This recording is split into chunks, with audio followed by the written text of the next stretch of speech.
Енді вариаторды көрейік. Сіздерге оны толығырақ көрсетемін. Неге біз жыл сайын сапаны арттырып келеміз. Соған ешқандай күмән қалмасын. Міне, осындай қорабымыз бар. Ендеше, өзіміздің жаңа вариаторды бұрынғы ресейлік нұсқамен салыстырып көрейік.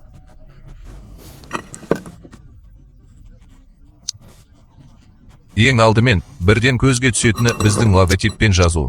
Яғни, бәрі оның кімнің өнімі екенін бірден білет. Бұл да өз алдына бір стиль берет, тіпті бәрі ішкі бөлікте болса да. Енді нақты көрсетейін, бәрі қалай жасалғанын.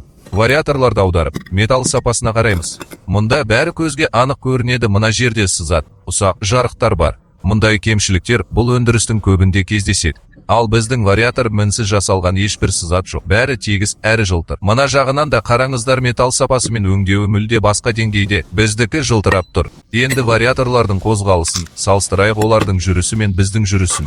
Білмеймін, видеодан естілеме, бірақ дыбысы айқын өзгеше. Мұнда бірден байқалады. Втулка мен вариатор бір-біріне үйкеліп тұр. Бұл болмау керек. Ал біздің вариаторда бәрі дәл есеппен үйкеліссіз, өз орнымен жұмыс істейді. Айта кетейін, бұл вариатор ешқандай техникадан алынбаған. Екеуі де мүлде жаңа вариаторлар. Екеуі де бірдей жағдайда тұр. Сондықтан айырмашылық бірден байқалады. Біздің вариатор әлдеқайда тіпті жақсы көрінеді. Ал сапа туралы айтудың да қажеті жоқ. Біздің мотобуксерді сатып алып, өзіңіз де тексере аласыз. Дәл қазір акция болып жатыр. Қолжетімді бағамен алуға болады. 4 күн қалды. 31 қазанға дейін үлгере аласыз.